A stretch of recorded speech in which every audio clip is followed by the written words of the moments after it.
Watching plants grow and thrive underwater is one of the most beautiful things about aquascaping. Some days my tank looks pristine, and other days it's a bit of a swamp.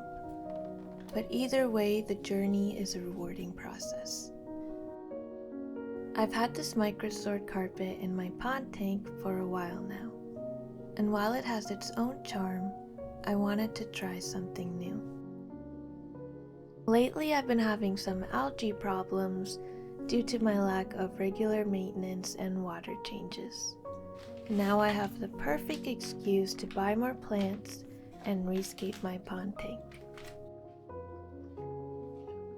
I got some Monte Carlo tissue cultures that I'm hoping to plant and grow into a lush carpet. Now the real challenge today will be clearing the front of the tank since the roots have grown in quite deep.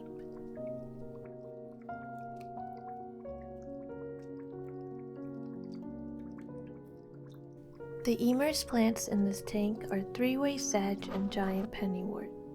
When I first planted this tank, I had a lot more different types of pond plants, but these are the plants that have survived the longest.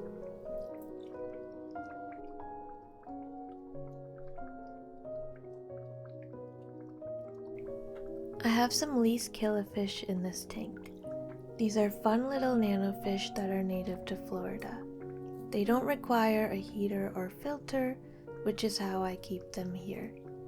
I started off with around 4, and they have multiplied quite nicely. And while clearing this tank, I did notice a lot of baby fish, which made me quite happy.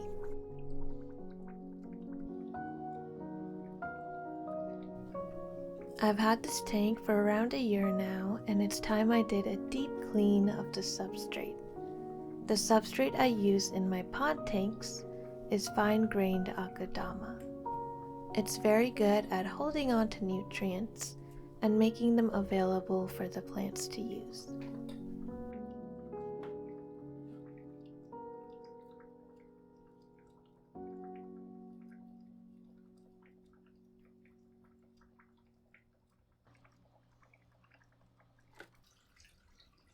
I finally planted all my Monte Carlo.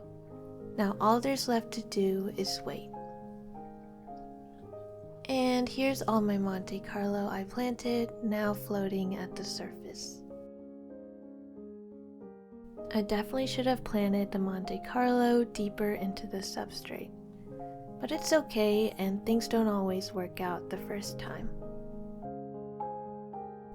While this may seem a bit unfortunate, it worked out for me as I was starting to contemplate just having Monte Carlo as my new carpet. I now decided I would change my whole plan and get all the plants from our high-tech tank.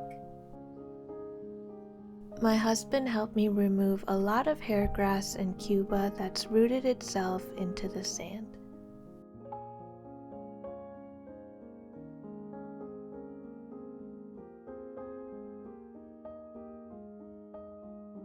I'm hoping that heavily planting the tank and using super healthy plants will help speed up the process.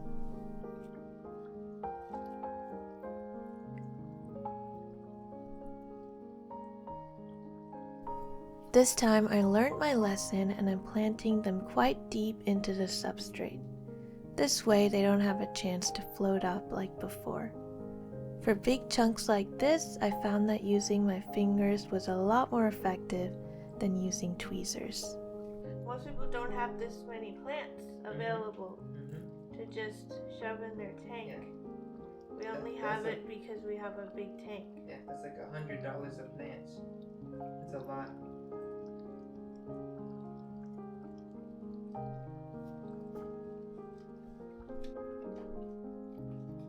I want to do something similar here too.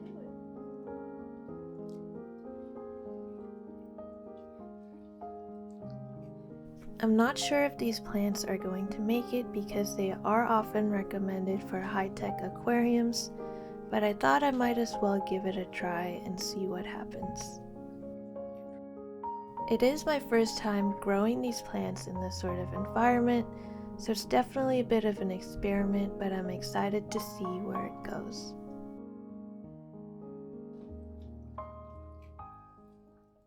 It's only been a little over a month, but the carpet has grown in so beautifully and it's exceeded way beyond my expectations.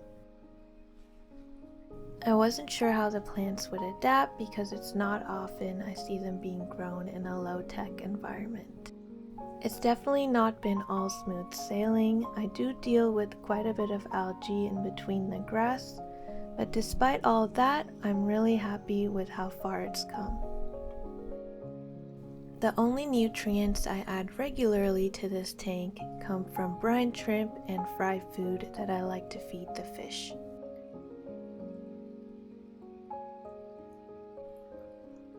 The last time I added root tabs was when I first planted the micro-stored carpet. Once in a while I'll add in some fertilizer if I feel like the plants really need it, but for the most part I like to keep it as simple as possible.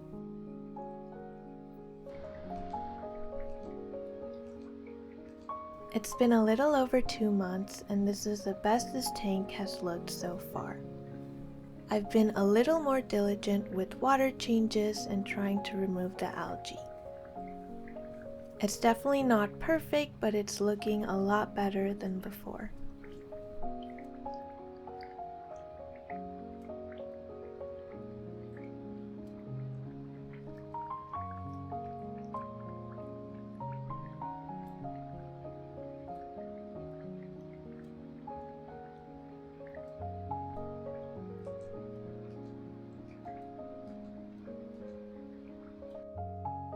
It's been well over 3 months and I've been slacking a lot in terms of maintaining this tank.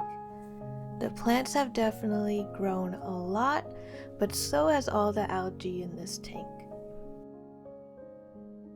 Today will be a fun little maintenance session where I finally trim these plants and try to remove as much algae as I can.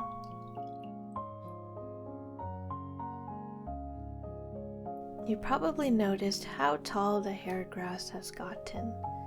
This is most likely due to the plants competing for light. When I don't maintain this tank, the duckweed starts to accumulate all over the surface, which reduces the amount of light that comes in.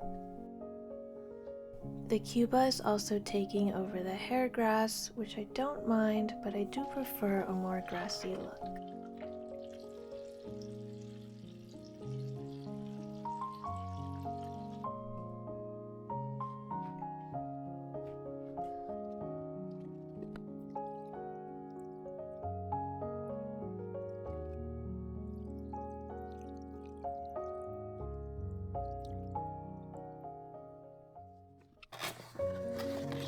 I get asked a lot what lights I use. These are just some full spectrum grow lights I found on Amazon. They cost around $28 when I first bought them over a year ago, and they've been holding up really well so far. I have them up high using a lampshade and lampstand which I got separately.